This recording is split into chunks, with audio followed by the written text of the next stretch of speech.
decided to get rid of this blue wall. It's just not working for me. Actually, I don't know, because it looks pretty cool on camera, but it just doesn't look good like the rest of the room. It just doesn't work. So I have gray. It's called Mindful Gray. And I think I have some elusive green, and it's like on the same spectrum of this gray color. And I think this accent wall is just a little too loud and it doesn't really match. It just looks so good, like the gray, love it. So I'm gonna have to just do the rest of the room to complement it. So anyways, also got my hair done. Turned out really good. So I got a blowout. My earlier this year I got silk press. It was my first silk press, and it grew since then. So this was a blowout, a Dominican blowout. It was dope. Cool experience, pretty quick. It took like an hour, 15 minutes or something like that. Hour 15, I would say. And it was done, pretty affordable. So, you know, this might be the move, because the longer my hair gets and it's curly, the harder it is to manage. I know this wasn't like a hair video, but I'm gonna continue, since I did a part 1 already with the gray and I mentioned my hair. So all right, so what you are looking at is the end of phase 1. It is that accent wall. Again, excuse the bonnet, please. You know, I did just get my hair done. So I am going to start off with patching up some holes by using this plumber's putty.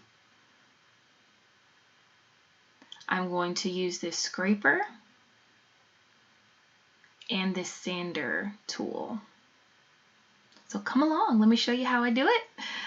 I am going to plug this hole. It was like I had a frame on it with just a little bit of the plumber's putty. And what I do, I just stick it on the hole and I just try to fill it as much as I can.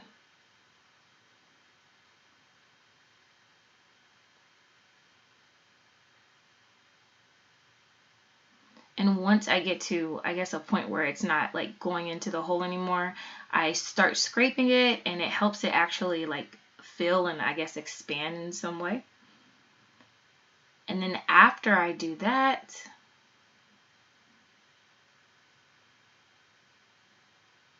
I sand it all down, and look, it almost looks like it wasn't a hole there in the first place. Next, I am using the painter's tape. The first thing that I did this time was tape off the ceiling. You can get paint on the ceiling even if you do cut. I learned that from last time. And then of course my baseboards and my door frames. And you see I didn't use the bed skirt again. I now have plastic bags. I learned that last time too. Most importantly, you guys, you need to make sure that you take off the faceplates for your outlets, and I like to put the screw right back in the faceplate so that I don't lose it. And then of course I tape over the accent wall that I painted over before. Now I had to wait about 2 days before I could do that so that the paint of course was dry enough, but there you have it, my wall all taped off and all safe. There was something that I didn't know how to remove, and that's the internet box that's down there. I think that's what you call it. So I just taped over it.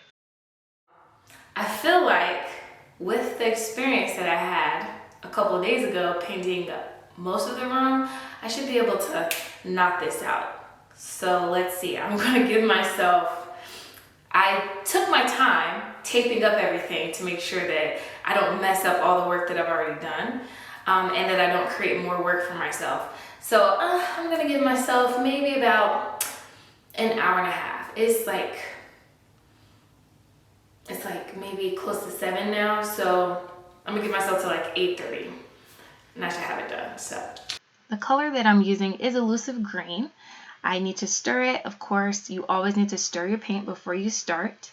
And I'm using an angled cutter brush, the same one from earlier, and my handy paint cup. And what I'm gonna do is cut, which is a paint term that really just means outline.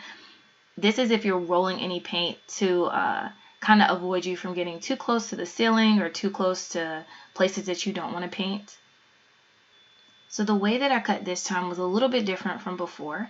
Of course, I did my ceiling and around the edges and the baseboards, but I had some extra like dents in this wall and like different nicks. So I filled those in, and I also started in from the corners and started painting out from there, just because it was a little difficult for me to roll the paint on into the corners last time.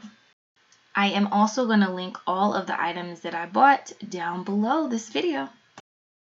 Something that I didn't mention earlier that you might want to invest in is a stepladder. I'm using this stool. It isn't the safest option, and it's not the most comfortable option either. And I fell off of this a couple of times, actually. I'm clumsy. I should have known better. But you might want to consider a stepladder. Here I am rolling the paint onto the wall. Remember how I said last time you can probably dip the roller into the tray one time and cover a good section of the wall? Remember that. You don't want to put too much paint on the wall because it's going to take forever to dry, and it also makes it clump up, so you want to make sure you spread it really evenly. And so this is the first coat. Now, what I mentioned earlier was that I painted the ceiling. So while that dries, I'm just touching it up. And now I'm putting my second coat on. And I'm just loving this color. So it's kind of like, I don't know, a weird gray olive looking color to me.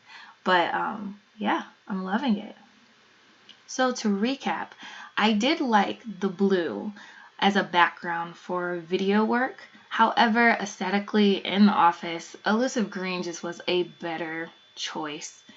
The good thing is I do have a closet where I still can record blue as my background, so that's 3 different color sets. That's great. Eventually, I do hope to do another phase video for my home office. I need some adult furniture. But until then, thank you so much for watching my home office makeover video phase 2 as part of the Try Something New challenge on my channel. Shine strong, live long.